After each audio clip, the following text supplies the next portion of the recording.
সাংমা মান্দি ভাষার এই সংগ্রামী লড়াকু স্লোগান দিয়ে আপনাদের সামনে আমার বক্তব্য শুরু করছি।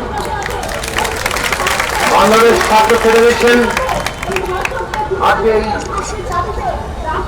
গণবিক্ষোভ করছে। এই সমাবেশে বাংলাদেশ গারো ছাত্র ফেডারেশন গারো ছাত্র সংগঠনে যোগ দিয়েছেন। আমরা তাদের অভিনন্দন জানাই। বন্ধুগণ, আপনারা ইতিমধ্যেই ছাত্র নেতাদের কাছ থেকে এবং নারী সমিতির সভাপতি সহ শিক্ষা ও শিশু রক্ষা আন্দোলনের নেতৃবৃন্দের কাছ থেকে বক্তব্য শুনেছেন। বাংলাদেশের বাস্তবতা সম্পর্কে আপনারা সকলেই কম বেশি অবহিত আছেন। এই সমাবেশের আকৃতি কতটা সেটা খুব বেশি গুরুত্বপূর্ণ নয়। গুরুত্বপূর্ণ এই সমাবেশ, যে সময় এই সমাবেশ হচ্ছে সেই সময়ের কারণে যে রাজনৈতিক চেতনা নিয়ে সমাবেশ হচ্ছে সেই চেতনার কারণে এই সমাবেশ গুরুত্বপূর্ণ। আজকের বাংলাদেশে পরিস্থিতি সম্পর্কে আপনারা ইতিমধ্যেই শুনেছেন। বাংলাদেশের এই জনপদের মানুষের সবচেয়ে বড় সাংস্কৃতিক অনুষ্ঠানের একটি পয়লা বৈশাখ। লক্ষ কোটি মানুষ এই দিনে সারা দেশের বিভিন্ন অঞ্চলে উৎসব করেন। ঢাকা শহরে ঐতিহ্যবাহী উৎসব হয়। ঢাকা বিশ্ববিদ্যালয়ে সেই উৎসবে মেয়েদের উপরে যৌন সন্ত্রাস পরিচালিত হয়েছে সংগঠিতভাবে। সিসিটিভিতে সেই সন্ত্রাসী কারা তাদেরকে চিহ্নিত করা হয়েছে। কিন্তু আজকে 1 মাসের উপরে বেশি সময় চলে গেল, পুলিশ তাদের গ্রেফতার করতে পারছে না। আপনারা সবাই শুনেছেন, পুলিশ কর্মকর্তারা প্রথমে ঘটনা ঘটেছে এটাই স্বীকার করতে চাননি। তারপর চাপে পড়ে ঘটনার স্বীকার করলেও গ্রেফতার করার কোন রকম উদ্যোগ তারা গ্রহণ করেননি। অবশেষে পুলিশ কর্মকর্তারা তাদের আসল অভিব্যক্তি, আসল তাদের মনোভাব প্রকাশ করেছে। পুলিশ প্রধান বলে দিয়েছেন সেদিন এমন কিছু ঘটেনি, কয়েকটি ছেলে দুষ্টামি করছিল। বাংলাদেশের অবস্থা এখন এরকম, মেয়েদের উপরে সংগঠিতভাবে উৎসবের দিনে যৌন সন্ত্রাস পরিচালিত হয়, আর সেই দেশের জনগণের ট্যাক্সের পয়সায় পরিচালিত পুলিশ তার প্রধান দুষ্টমি হিসেবে তাকে চিহ্নিত করেন। পুলিশ প্রধানের বক্তব্যের পরে আমরা দেখতে পেলাম একের পর এক যৌন সন্ত্রাসের ঘটনা ঘটে চলেছে। এমনকি ক্লাস 1-এর নারী শিশু তার থেকে রক্ষা পাচ্ছে না। মোহাম্মদপুর প্রিপারেটরি স্কুলে ক্লাস 1-এর একজন নারী শিশু যৌন সন্ত্রাস নিপীড়নের শিকার হয়েছেন। মোহাম্মদপুর প্রিপারেটরি স্কুলে কেবল নয়, দেশের বিভিন্ন অঞ্চল থেকে এইসব খবর আমরা সংবাদপত্রে দেখছি। একের পর এক ঘটনায় এবং বিশেষভাবে গত 2-1 দিনে আপনারা দেখবেন তাকে এক নারীর উপরে যৌন সন্ত্রাস চালিত হয়েছে।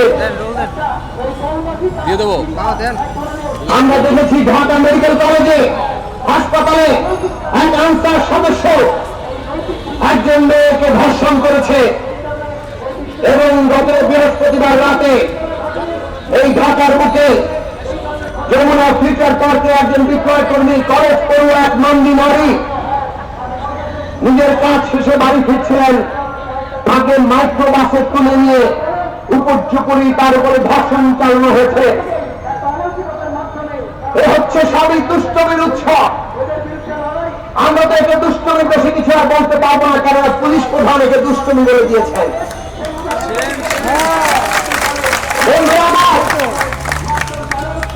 দেশে এই পরিস্থিতি কেন চলছে আপনারা এখন বুঝতে পারেন। যখন আইন শৃঙ্খলা বাহিনীর প্রধান প্রশাসন এইসব ঘটনার বিচার করে না, যখন এগুলোকে প্রশ্রয় দেওয়ার ভঙ্গিতে কথা বলে, যখন নানাভাবে এই ঘটনাগুলো ধামাচাপা দিতে চায়, তখন সবাই বুঝে এই ধরনের অপরাধ করে পার পেয়ে দেওয়া যাবে।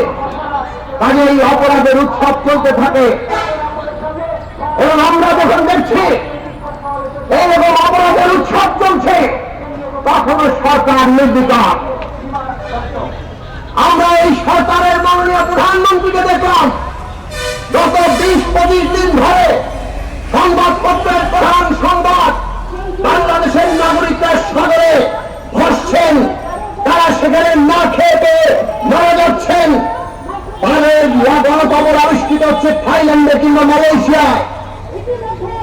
পাচার চক্র যারা যাদের সাথে যুক্ত, এই সরকারের এমপিরা, আইন শৃঙ্খলা বাহিনীর সদস্যরা, নানান ধরনের ব্যবসায়ীরা, এই চক্র দিনের পর দিন, বছরের পর বছর বাংলাদেশ থেকে তার নাগরিকদের পাচার করে দিয়ে থাইল্যান্ডের, মালয়েশিয়া, ইন্দোনেশিয়ায় দাস হিসেবে বিক্রি করে দিচ্ছে। আমরা দেখছি সরকার নির্বিকার। বাংলাদেশ সরকারের কাছে দাবি করো বাংলাদেশের নাগরিকদের উদ্ধার করার জন্য প্রয়োজনীয় কোনো ব্যবস্থা আমরা আদায় করতে পারিনি। নাগরিকরা যখন মরছেন, তখন ফিলিপাইন সরকার স্বতঃপ্রণোদিত হয়ে তাদেরকে আশ্রয় দেওয়ার সিদ্ধান্ত ঘোষণা করেন। জাতিসংঘের আহ্বানে এমনকি মালয়েশিয়া, ইন্দোনেশিয়া তাদের বন্দর সাময়িকভাবে খুলে দিয়ে তাদেরকে আশ্রয় দেওয়ার ঘোষণা দেন। আমাদের সরকারকে আমরা কোনো উদ্যোগ নিতে দেখি না। এতদিন কোন উদ্যোগ তো নেননি। গতকালকে প্রধানমন্ত্রী মুখ করেছেন, তিনি বলেছেন যারা এই ধরনের অবৈধ পথে বাংলাদেশ থেকে যেতে চায় তারা মানসিকভাবে অসুস্থ। আমরা কোথায় যাব? প্রধানমন্ত্রী, আপনি বাংলাদেশের প্রধানমন্ত্রী, 6 বছর ধরে ক্ষমতায় আছেন। 5ই জানুয়ারির নির্বাচনের মধ্যে দিয়ে, ভোটারবিহীন নির্বাচনের মধ্যে দিয়ে ক্ষমতা আবার দখল করে আপনি জনবিচ্ছিন্ন হয়েছে। বাংলাদেশের বাস্তব অবস্থার কোন খোঁজ খবর আপনি আর রাখেন না। কেন এই দেশ থেকে মানুষ বিদেশে পাড়ি জমাতে চায়, তার কোন খোঁজ খবর আপনার কাছে নাই, সেটা আমরা এখন খুব ভালোভাবে বুঝতে পারছি। যদি আপনি খোঁজ খবর রাখতেন, তাহলে আজকে বাংলাদেশের কৃষকরা যারা পরম্পর ফসল ফলিয়েছেন, কিন্তু তারা তাদের ফসলের দাম পাচ্ছেন না, বিঘা প্রতি ন্যূনতম 4,000 টাকার লোকসান গুনছেন, মন প্রতি খরচ 750 টাকা, তারা 550 টাকার মতো করে তাদেরকে ধান বিক্রি করে দিতে হচ্ছে, মনে 200 টাকার ক্ষতি। এই খবর তাহলে আপনি রাখতেন, আপনি প্রতিকারের ব্যবস্থা করতেন। আপনার সরকার ঘোষণা করে দিয়েছে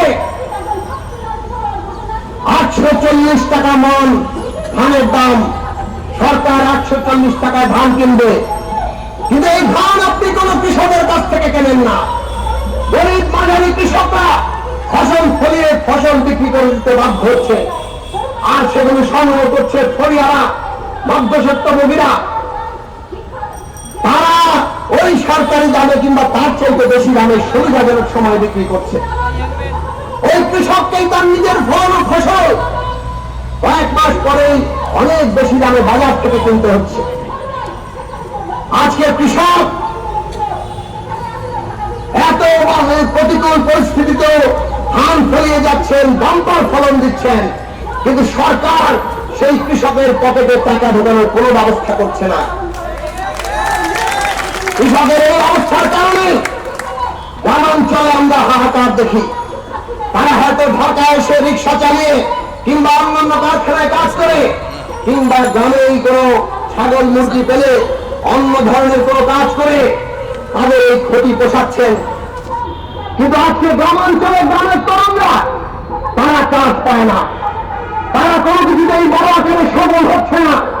বেশিরভাগ মানুষের এই অবস্থা, আর সে কারণে এই উদ্বৃত্ত শ্রমিকরা এই জনশক্তি তারা যখন নিজের দেশে তাদের ভবিষ্যৎ দেখতে পায় না, তখনই তো তারা বিদেশে যেতে চায়, তখনই তো তারা জীবনের ঝুঁকি নিয়ে সাগরে ঢোক দেয়।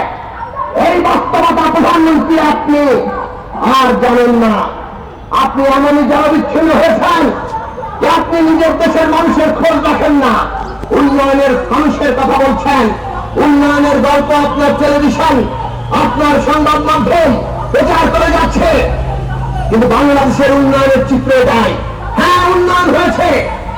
ওই মালয়েশিয়ায় বাংলাদেশের মানুষের যেমন জনগণ আবিষ্কৃত হয়, মালয়েশিয়ার বন্দরে ঢুকতে না পেরে আমার দেশের নাগরিক যখন খাদ্যের অভাবে নিজেরা মারামারি করে মারা যায়, তখন আমরা জানি এই মালয়েশিয়াতেই বাংলাদেশের বহু মানুষ সেকেন্ড হোম করার জন্য যান, বিরাট ভ্রমণের জন্য যান। বাংলাদেশের এই দুই চিত্র তো আমাদের জানা আছে, এবং এই দুই চিত্রের এক চিত্রেই আপনি কেবল জানেন। যারা এই সেকেন্ড হোম করতে যায়, যারা এদেশ থেকে টাকা পয়সা লুট করে বিদেশে পাচার করে, আপনি কেবল তাদের খোঁজ রাখেন, আপনি কেবল তাদের স্বার্থ রক্ষা করেন। আর সে কারণেই নিজের দায়িত্ব নিজে পালন করতে না পেরে নিজের দেশের মানুষকে আজকে মানসিক ভাবে অসুস্থ বলছেন। প্রধানমন্ত্রী বলে রাখবেন, মধ্যমায়ের দেশের কথা বলছেন, তাদের টাকার উপরে ভরসা করে এই মানুষেরাই, আপনার ভাষা যারা মানসিক ভাবে অসুস্থ, তারাই তো বিদেশ থেকে টাকা পাঠান। ইউরোপ আমেরিকা থেকে তো খুব বেশি রেমিটেন্স আসে না। মধ্যপ্রাচ্য, মালয়েশিয়া, থাইল্যান্ড এইসব দেশ থেকেই তো আনুষ্ঠানিক হিসেবে 1,10,000 কোটি টাকা, $13.5 বিলিয়ন রেমিটেন্স বাংলাদেশে ঢুকছে। আমরা জানি অনানুষ্ঠানিক হিসাবে এই টাকা আরো অনেক বেশি। বন্ধুরা আমার, আজকের বাস্তবতা আপনারা শুনেছেন, এই সরকার শিক্ষার গৌরব করছে। তারা নাকি শিক্ষা ব্যবস্থাকে এমন জায়গায় নিয়ে এসছে যে তাদের সাফল্য কথা বলে আর শেষ করা যাবে না। আমরা বলি যে আপনারা এখনো পুরোপুরি সফল হতে পারেননি। প্রাথমিক শিক্ষাই হোক আর মাধ্যমিক পর্যায়ে হোক, আমরা এখনো দেখতে পাচ্ছি পাশের হার 70-100% হয়নি। যে দেশের পরীক্ষার হলে বোর্ডে অঙ্ক লিখে দেওয়া হয়, উত্তর লিখে দেওয়া হয়, তারপর ছাত্রছাত্রীদের দেওয়া হয় ওটা দেখে রেখে কেবল পরীক্ষার খাতায় তোলো, সেই দেশে যখন 100% মানুষ পাস করে না, তখন বুঝতে হবে সরকার পুরোপুরি ব্যর্থ।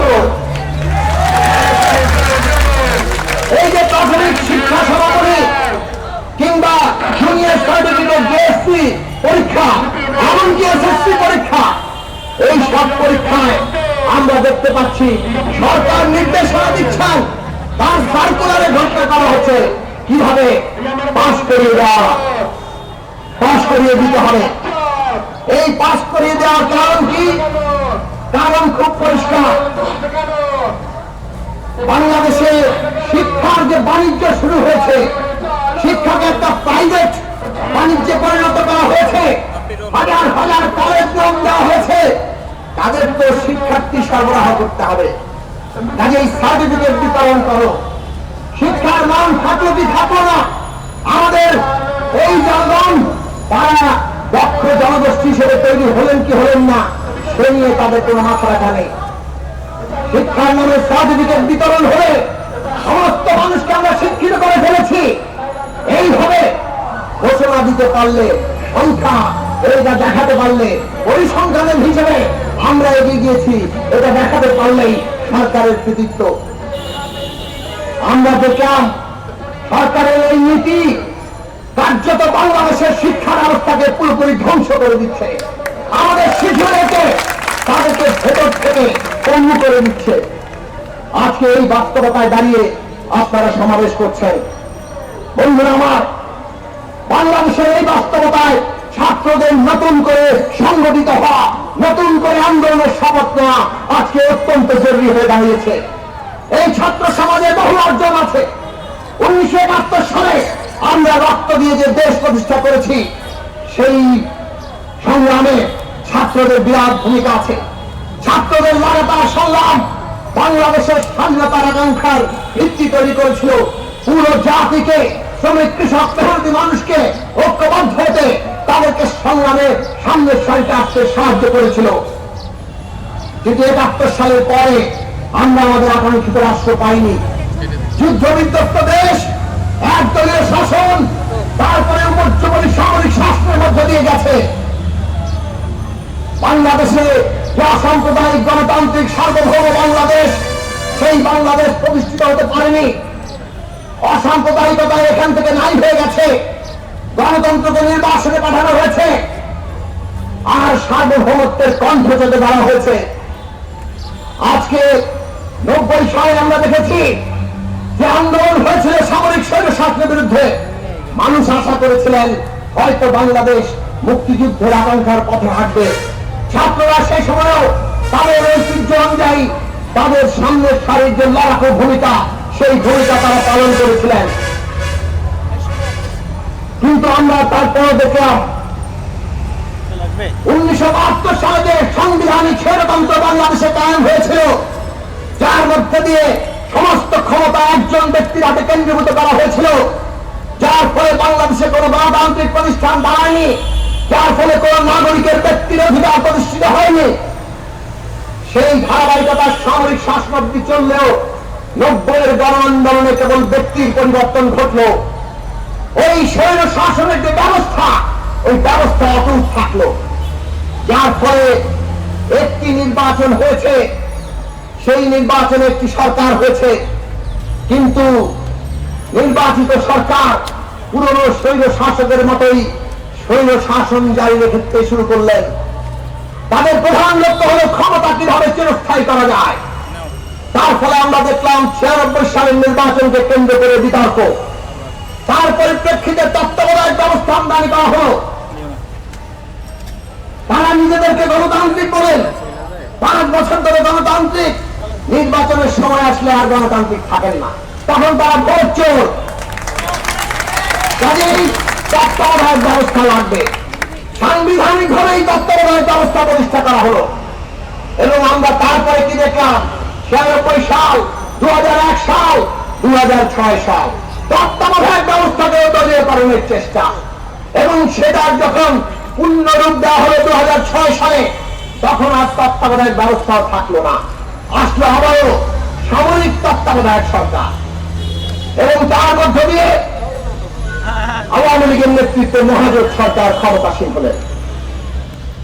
তারা এখন এসে তত্ত্বাবধায়ক ব্যবস্থায় বাতিল করে দিয়ে পুরনো ব্যবস্থায় ফিরে গিয়ে বলছেন গণতন্ত্র এদেশে খুব বেশি দরকার নাই, এত বেশি গণতন্ত্র দিয়ে কি করবেন, আমরা ২০৪১ পর্যন্ত ক্ষমতায় থাকবো, আপনাদেরকে উন্নয়ন দেব। উন্নয়নের নমুনা দেখতে পাচ্ছেন। উন্নয়নের নমুনা হচ্ছে আমাদের শিক্ষা ব্যবস্থা ভেতর থেকে পণ্য হয়ে যাচ্ছে। উন্নয়নের নমুনা হচ্ছে আমার দেশের লোকেরা হাজার হাজার লক্ষ কোটি টাকা চুরি করে, দুর্নীতি করে, বিদেশে পাচার করে, বিদেশের সেকেন্ড হোম তৈরি করে, কানাডায় বিবি পাড়া তৈরি করে, বেগম পাড়া তৈরি করে। আবার আমার দেশের মানুষ না খেয়ে তারা এই দেশে থেকে বিদেশে যেতে চায়, সাগরে ঝাঁপ দেয়। সংখ্যাগরিষ্ঠ মানুষের এই সাগরে ঝাঁপ দেওয়ার চেহারা, সংখ্যা অল্প মানুষ লুটপাট করে নিজেরা বিদেশে সেকেন্ড হোম বানাচ্ছেন। আমার দেশে যৌন নিপীড়ন, যৌন সন্ত্রাসের উৎসব চলে, পুলিশ বাহিনী তাকে পৃষ্ঠপোষকতা দেয়। এই উন্নয়নের চেহারা এসে দাঁড়িয়েছে। আমাদের দেশের বর্তমান সরকার বলছেন গণতন্ত্র খুব বেশি দরকার নাই। নির্বাচন কিরকম হবে, ৫ই জানুয়ারিতে একটা মডেল দেখিয়েছেন, এরপর ২৮শে এপ্রিল আরেকটি মডেল দেখিয়েছেন, ভবিষ্যতে ২০১৯, তারপরের যত নির্বাচন ওই মডেল অনুযায়ী চলবে। কাজেই আমাদের দেশে এই যে একচেটিয়া ক্ষমতা, এই একচেটিয়া ক্ষমতাকে যদি আমরা চ্যালেঞ্জ জানাতে না পারি, বাংলাদেশে আমাদের আর কারো অস্তিত্ব থাকবে না।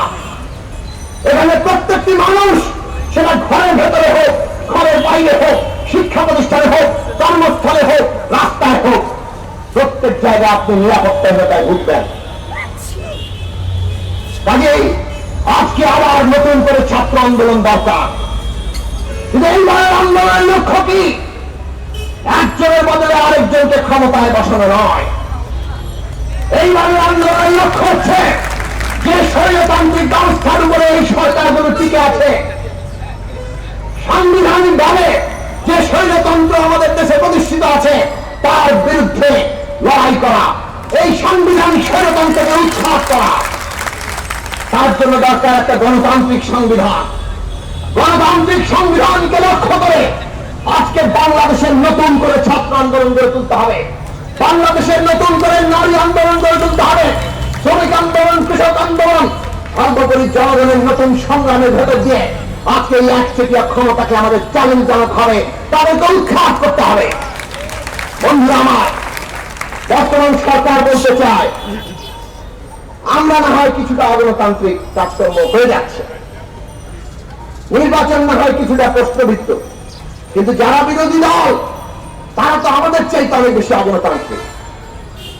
তারা তো পেট্রোল বোমা মারে, ওরা তো জঙ্গিবাদ লালন করে, কাজেই ওদেরকে তার ক্ষমতায় আনা যায় না। অতএব আমরা যতই অগণতান্ত্রিক হই আমরা এই ক্ষমতায় ফিরে যাব, এই হচ্ছে তাদের যুক্তি। আর আমাদের দেশের বিরোধী দল বিএনপি, জামাত, 20 দল এতই দলীয় যে তাদেরকে সামনে পেট্রোল বোমা ছাড়া কোনো কর্মসূচি নাই। বাংলাদেশের মানুষ যখন সাগরে ভাসে বিএনপিকে আমরা রাস্তায় নামতে দেখি না। বাংলাদেশের নারীদের উপরে যখন যৌন সন্ত্রাসের উৎসব চলে বিএনপিকে আমরা রাস্তায় নামতে দেখি না। তাদের ছাত্র সংগঠনকে আমরা রাস্তায় দেখি না। বলেন যে পুলিশ গুলি করে দেয়, পুলিশ গুলি করুক, আমরা পুলিশের সামনে চ্যালেঞ্জ জানাতে চাই আপনাদের কত গুলি আছে?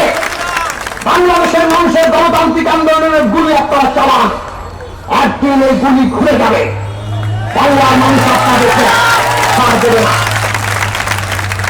যদি নৈতিক সাহস থাকে, যদি আপনি সত্যি সত্যি জনগণের স্বার্থের প্রতিনিধিত্ব করেন, রাস্তায় যত দমন পীড়ন আসুক, দমন পীড়ন দিয়ে জনগণের সংগ্রামকে ঠেকানো যায় না। বন্ধুগণ, একটা দেশের সরকার যখন স্বৈরতান্ত্রিক হয় আর বিরোধী দল যখন দেউলিয়া হয় তখন জনগণের যে অসহায় পরিস্থিতি, আজকে আমাদের সেই পরিস্থিতি। কিন্তু আমরা কি এই পরিস্থিতি চলতে দিতে পারি? যদি না পারি তাহলে আমাদের নতুন রাজনৈতিক শক্তি দরকার। আর তার ধরতে হয়ে আজকে ছাত্র সমাজকে আবারও সেই 52, 69, 71, 90 পথ ধরে নতুন সংগ্রাম গড়ে তুলতে হবে। আমি বিশ্বাস রাখি ছাত্র ফেডারেশন সেই লড়াইয়ের নেতৃত্বের ভূমিকা পালন করবে। কাজেই আজকে ছাত্র ফেডারেশনের প্রত্যেকটি কর্মীকে আজকে ঢাকা শহর সারা দেশে ছড়িয়ে পড়তে হবে। ছাত্রদেরকে নতুন করে সংগঠিত করুন, নতুন আন্দোলনের সূচনা ঘটান এবং এই স্বৈরতন্ত্রের ভিত্তি এবং জনবিরোধী সমস্ত শক্তির বিরুদ্ধে জনগণের দুর্বার সংগ্রাম গড়ে তুলুন। আজকে বাস্তবতা এটাই আপনাদের কাছে দাবি করে। সেই লড়াই যদি এগিয়ে যায়, কোন শৈল শাসকের রক্তচক্ষু আমাদেরকে দমন করতে পারবে না। আপনাদের সবাইকে আমার সেই লড়াইয়ে আহ্বান জানিয়ে আমি আমার বক্তব্য শেষ করছি।